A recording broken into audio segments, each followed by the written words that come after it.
Halo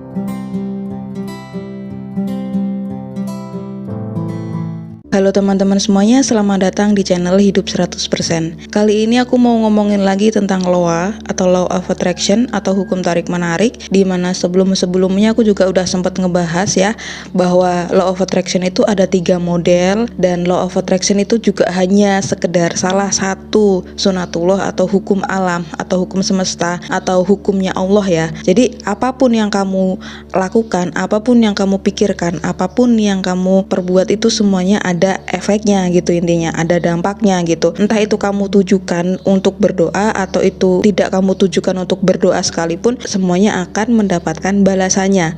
Singkatnya seperti itu. Nah, kali ini aku mau ngebahas tentang loa yang berkaitan dengan mantra. Jadi mantra itu apa sih?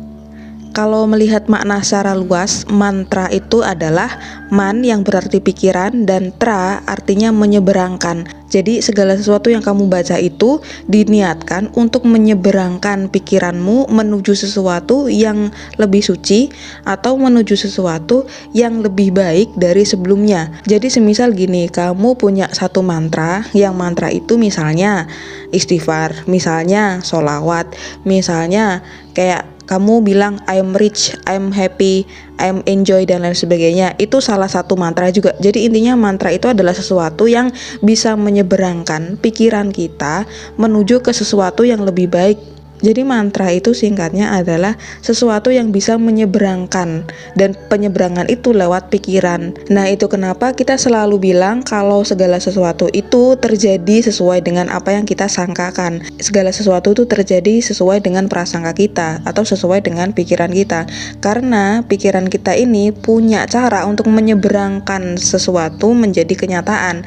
Dan itu caranya adalah salah satunya dengan mengucapkan mantra. Dan kalau misalnya kamu sering banget lihat misalnya keajaiban sholawat, keajaiban istighfar, keajaiban hasbunallah wa ni'mal wakil, keajaiban membaca tasbih, mungkin keajaiban membaca ini, keajaiban membaca itu, sebenarnya itu sama aja. Sebenarnya rahasianya tuh bukan di kalimatnya, tapi rahasianya itu di arti yang kamu berikan terhadap makna itu. Dan rahasianya juga bukan di seberapa banyak, tapi rahasianya adalah seberapa kuat kamu mempercayainya. Jadi satu kali kamu sholawat berbeda dengan satu kali sholawatnya orang yang benar-benar bertakwa misalnya. Kualitasnya itu beda gitu ya. Tapi kualitas itu memang bisa ditutupi dengan kuantitas, sehingga kamu diajarkan untuk membaca segala sesuatu banyak-banyak dengan tujuan semakin banyak kamu membaca, kualitasnya semakin tercapai. Jadi mantra ini yang pada akhirnya membawa pikiran kita menuju ke sesuatu yang kita fokuskan, menuju sesuatu yang kita inginkan gitu. Misalnya nih kamu sholawat, kamu sering-sering sholawat untuk mendapatkan sesuatu. Walaupun di sini aku tidak menyarankan, karena bagaimanapun kalau kalian misalnya berdoa atau misalnya membaca sesuatu untuk mendapatkan sesuatu, kalau misalnya kalian tidak mendapatkan sesuatu, itu nanti justru kalian akan semakin kufur, akan semakin gak bersyukur, akan semakin merasa doa kamu tidak pernah dikabulkan kayak gitu. Jadi intinya kalian membaca cukup dengan diniatkan untuk menyucikan diri atau untuk membersihkan diri, introspeksi diri lah gitu intinya.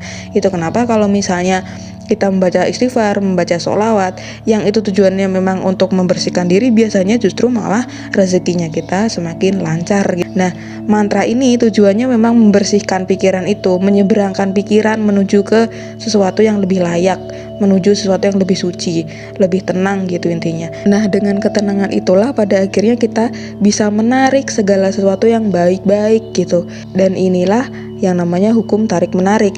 Segala sesuatu yang kamu pikirkan, yang kamu sebut-sebut itu, yang kamu fokuskan akhirnya datang ke kamu. Padahal kamu tuh udah gak minta nih, misalnya kamu udah bersikap pasrah, kamu udah nothing tulus aja, udah letting go aja, tapi ternyata segala sesuatu itu pada akhirnya datang ke kamu. Ya karena kamu itu memang udah fokus dengan apa yang kamu tuju ya, dengan mantra ini gitu. Nah, sebaiknya yang kamu tuju itu memang sesuatu yang lebih baik, jauh lebih baik daripada cuman sekedar hal-hal yang berkaitan dengan materi. Jadi misalnya kamu menginginkan sesuatu yang lebih abadi, misalnya kamu ingin ketenangan, kamu ingin kebahagiaan, kamu ingin kedamaian yang yang mana kedamaian itu bisa kamu rasakan setelah kamu sering-sering membaca mantra gitu. Dan mantra ini adalah sesuatu yang baik, seharusnya memang sesuatu yang baik, karena tujuannya untuk menyeberangkan pikiran menuju ke sesuatu yang lebih layak untuk kita tuju gitu. Bukan sesuatu yang kayak misalnya mantra-mantranya dukun atau apa gitu. Walaupun memang ada juga gitu. Mantra itu kayak sama halnya dengan kamu tuh ngucapin segala sesuatu, terus kamu percaya dengan hal itu gitu. Jadi kamu semakin ngomongin hal-hal yang buruk, semakin sering mikirin hal-hal yang buruk, ya itu yang akan terjadi gitu intinya. Jadi mantra ini adalah pikiran yang menyeberangkan. Terserah kamu mikirin apa, terserah itu pakai kata-kata atau cuman sekedar batin doang gitu ya.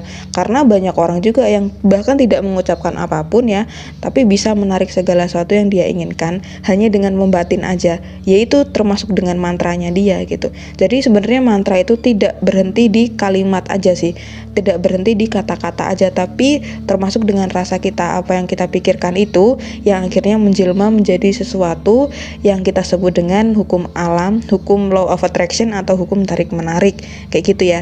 Jadi di sini terserah kalian mau nentuin mantranya apa, tapi sebaiknya tujuannya itu adalah tujuan yang lebih abadi, tujuan yang lebih baik, tujuan yang lebih bisa membuat kamu itu tanda kutip merasa tenang, merasa cukup, merasa puas sebagai manusia gitu ya. Karena bagaimanapun kalau misalnya kalian tujukan untuk sesuatu yang bersifat material, itu pasti nanti kalian akan bisa kecewa sendiri, karena kebanyakan segala sesuatu yang datang ke kamu secara material ya, entah itu pasangan, entah itu harta, entah itu apapun itu, biasanya itu tidak akan bisa membuat kamu damai, tenang. Dan kalau ngomongin tentang kedamaian, ketenangan dan lain sebagainya, itu kan ada hubungannya dengan rasa syukur, ikhlas, sabar dan lain sebagainya. Nah, untuk sampai ke situ kita akan lebih kesulitan kalau misalnya yang kita tuju hanya sekedar hal-hal yang bersifat material gitu. Jadi sebaiknya mantra ini ya kita baca terus menerus, niatnya ya untuk menjadi seseorang yang lebih bertakwa, untuk menjadi seseorang yang lebih bisa introspeksi dan lain sebagainya kayak gitu ya. Nanti otomatis lowanya kamu itu akan bekerja sendiri secara otomatis. Kenapa? Ya karena memang hukumnya seperti itu gitu. Kalau pikiranmu itu udah baik-baik aja, kalau misalnya apa yang kamu ucapin udah baik-baik aja, ya pasti yang akan datang pasti baik-baik semua gitu intinya ya. Sukses buat kalian yang mau nyoba mantra-mantra tertentu, misalnya ya sholawat, sehari sholawat 300 kali itu udah cukup. Kalau misalnya kalian continue terus menerus bacain itu, dan pada akhirnya ya pasti kalian akan mendapatkan sesuatu yang kalian sebut berkah, atau sesuatu yang kalian sebut hikmah, atau mungkin sesuatu yang memang bersifat material yang pada akhirnya membuat kalian semakin merasa lebih tenang, damai, dan merasa lebih bahagia gitu intinya. Oke, terima kasih sudah mendengarkan. Mohon maaf kalau ada salah kata. Sampai jumpa di video yang lainnya.